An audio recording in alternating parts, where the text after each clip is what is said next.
So, folks, I wanted to talk to you guys today about Project 2029, which you all may have been hearing like a desire for something like that to exist, a democratic response to Project 2025, which was put together by, a conglomeration of think tanks on the right. You've got like the Heritage Foundation being the main one, but a whole slew of different think tanks contributed to Project 2025. It's why Donald Trump was able to do so much damage so quickly in Trump 2.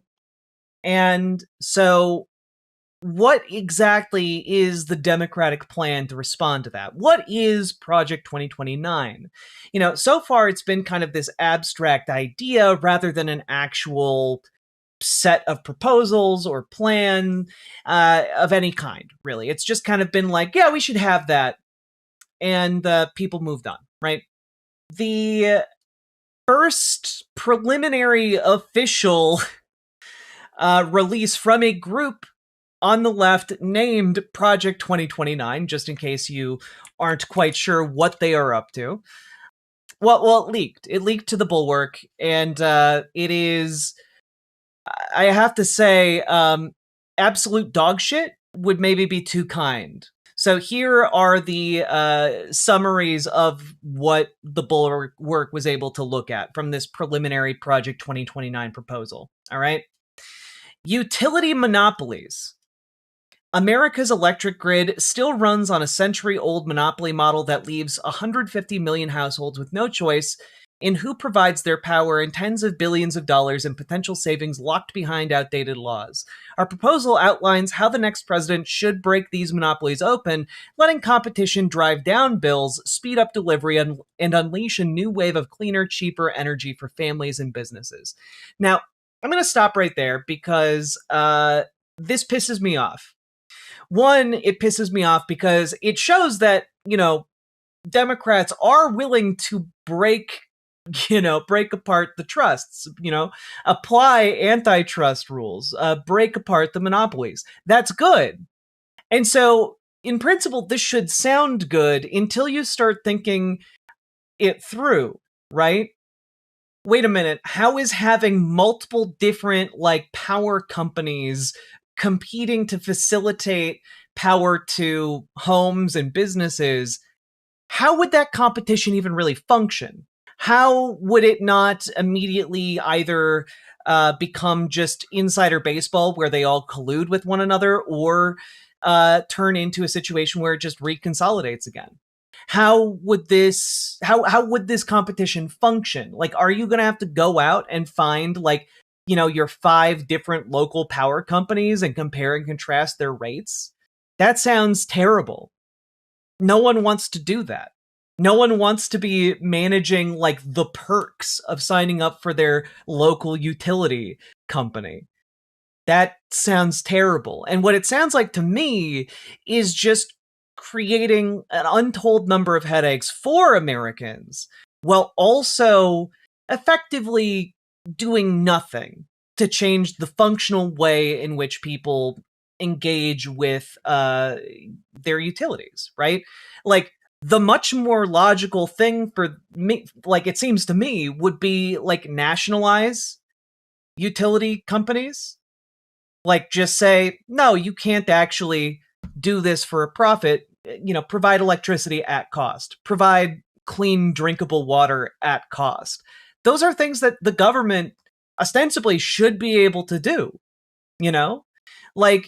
if anything, that would make the government be immediately more useful to basically everybody. And I just, there was a time, by the way, when there were competing utility companies and they would just build their own power lines. There were places in America where the power lines from competing electrical companies were so dense that they would literally block out the sun from people walking on the street. We've already done this, and it was bad. It was not great. And that's why we moved away from it. It just kind of seems to me, this is, on its face, terrible. Also the fact that this is this is the number one thing. that is listed. And now, granted, maybe it's just the way the document's formatted. It's a preliminary document. I get it. Let's take a look at the next point that the Bulwark was able to get a hold of. Childcare. Families today are caught in the childcare catch-22, with childcare costs taking up nearly 10 to 20% of the average family's already stretched take-home pay.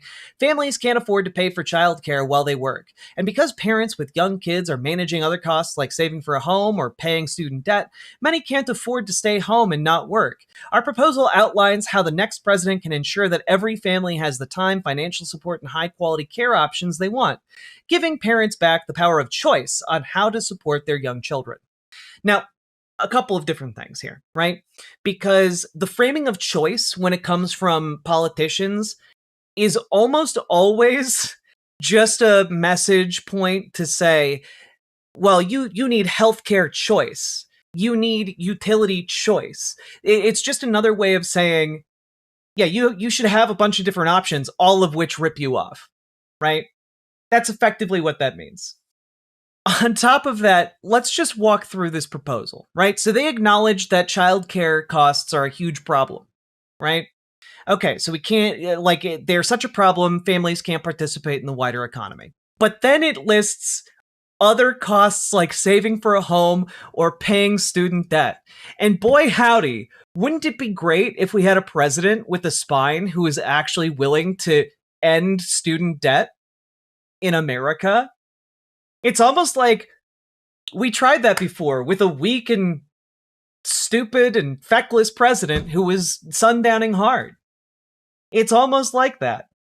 The additional kind of salt in the wound here is that instead of advocating like many states in the country have already done and passed statewide laws to ensure like free childcare, free pre-K, free any like things that would actually help universally for everyone in the state, right? Instead of doing that, they're just talking about, oh, the next president needs to ensure that everyone has the time, financial support, and high quality care options they want. You know, as if poor people just don't want high quality childcare. It's not because people won't be getting childcare just because they choose not to, not because they're too poor to get it. That's stupid. That's stupid. Huge states, home to tens of millions of people, have passed free childcare. That's a thing that already exists. It is not a big ask for the President of the United States to actually be a leader and lead the country to free childcare. But you'll be able to choose who rips you off. Also, this is so clearly them pandering rather things they actually care about. It's not even pandering, though. Like, the thing is, pandering would be like saying, we're going to provide something you want desperately, and playing that up in a big way. But this isn't that. Like, Zoran Mamdani's over there being like, we're going to build 200,000 new homes and make 200,000 more homes available to low-income folks. Like, that's actual structural change. This is less than that. And we're talking about the president of the United States compared to the mayor of a city. This is just clear ignoring the constituency. Exactly. Let's take a look at one of their other premier policy proposals here, right? Kids over clicks. Parents today are raising kids in a digital environment engineered to hook them in the consequences, from a worsening youth mental health crisis to a new wave form of harm from AI chatbots, are no longer in dispute.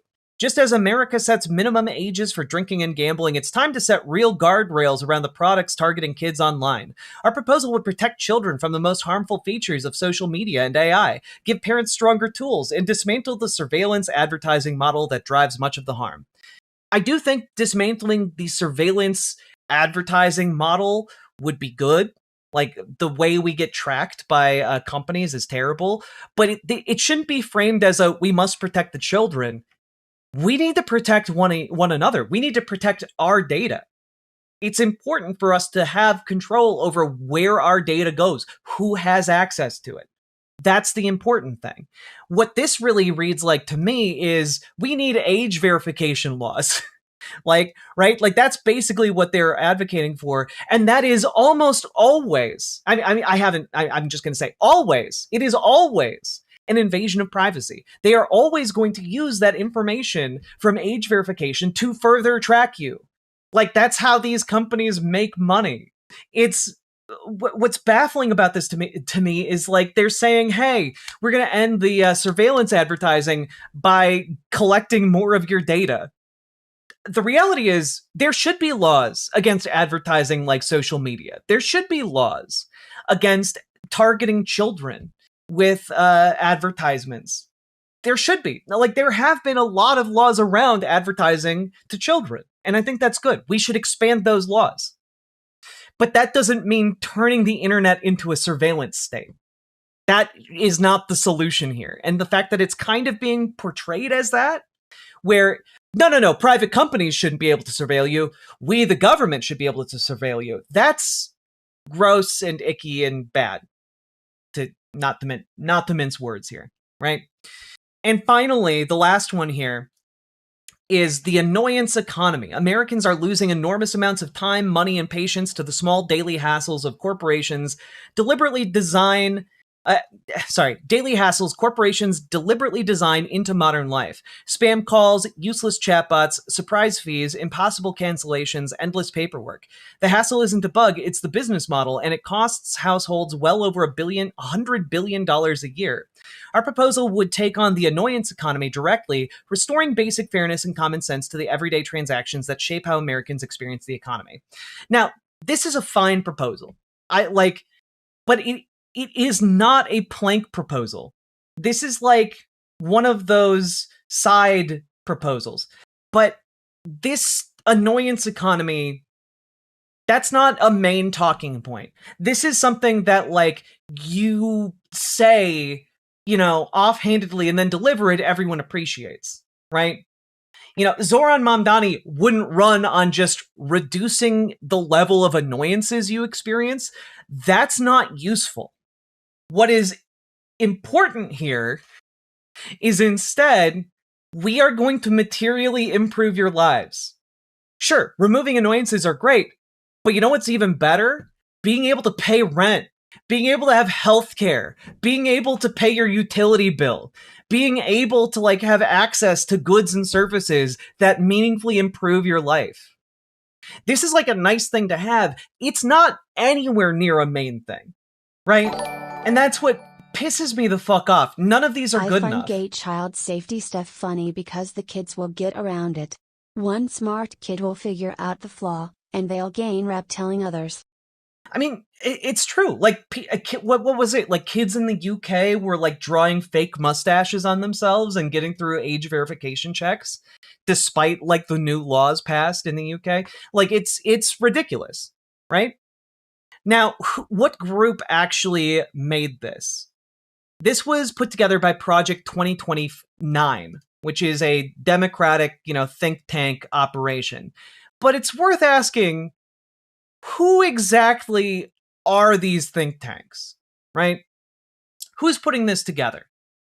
It should come as no surprise to you fine folks that it's third way. It's third way bullshit. gotta level with you guys.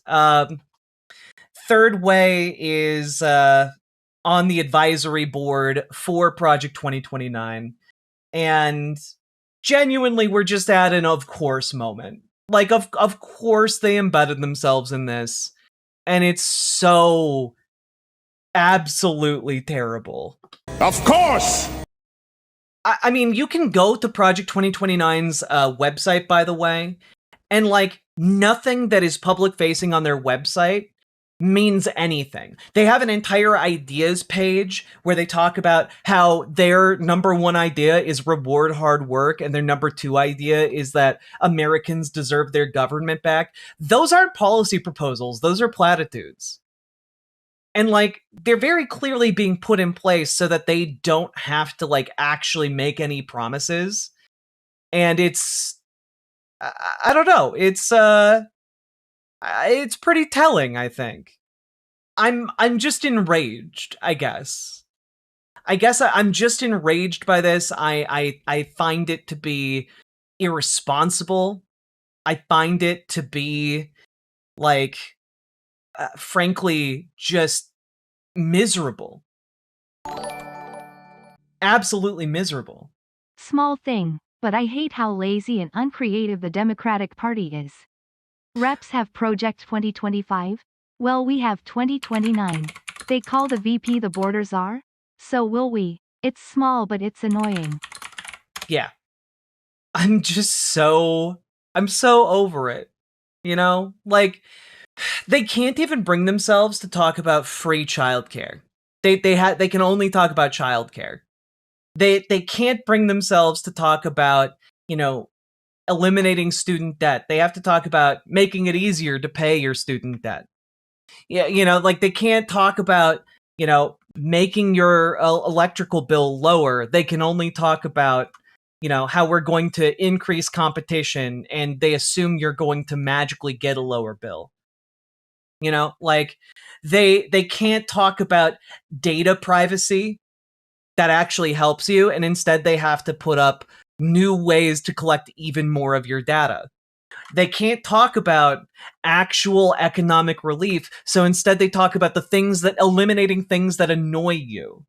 When the real problems facing this country are existential. They are whether or not people can afford to live, whether or not people can afford to have families, whether or not people get healthcare, whether or not people get to live or die. Those are the real questions right now. Alongside, can you afford to live a life worth a damn? And for a lot of people in this country, the answer is like, frankly, no, a lot of the time. People are just struggling to get by, hoping that one day they get to live a life worth a damn, where they can walk and breathe in the air free and clear, where they can, you know, afford to like eat something nice with their loved ones, where they can afford to like go and play with their children.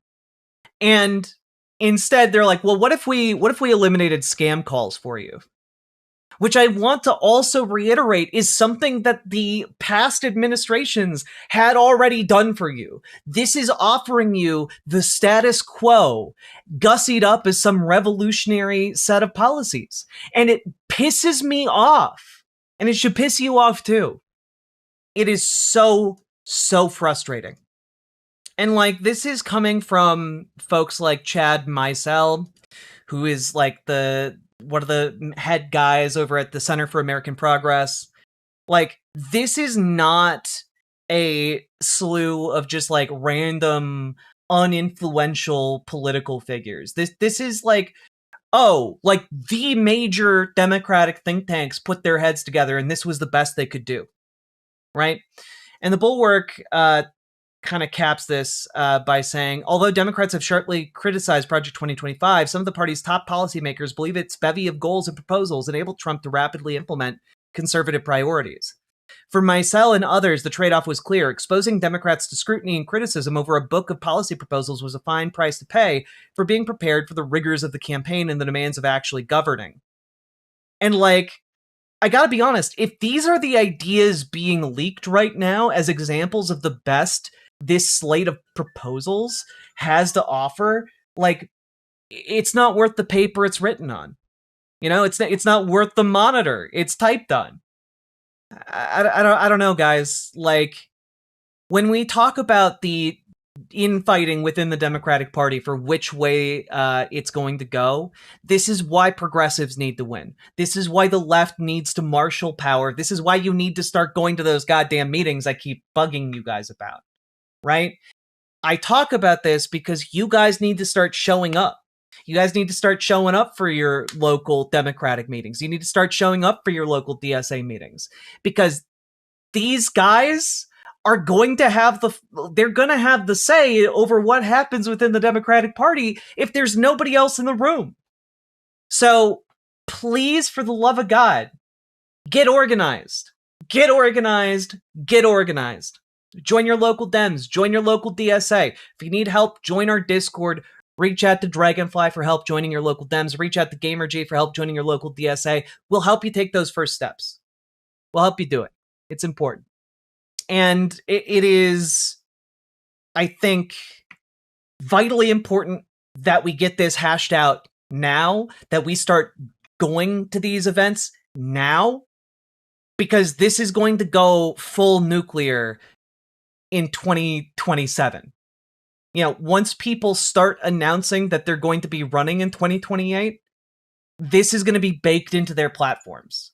And this cannot be allowed to stand. This cannot be allowed to, like, be the norm. This cannot be the accepted platform for Democrats, because this is going to fail and will wind us right back up where we are right now with MAGA and fascism. I don't know. I wanted to talk about this. I wanted to hammer home here that, like, this is genuinely some warmed over dog shit. And it makes me really upset to see. So, anyway, folks, that's all I had to say, I guess. Did you exercise today? The fascists did. Why haven't you? If you got anything out of this, hit the like button, hit the subscribe button, hit the follow button. Do the things. Go exercise if you haven't. It's just good for you. And also, check out ImogeneOlivia.com, gender euphoric lingerie designed from the ground up for trans femmes. Also tested with cis men, cis women, non-binary folks. Go check it out, ImogeneOlivia.com.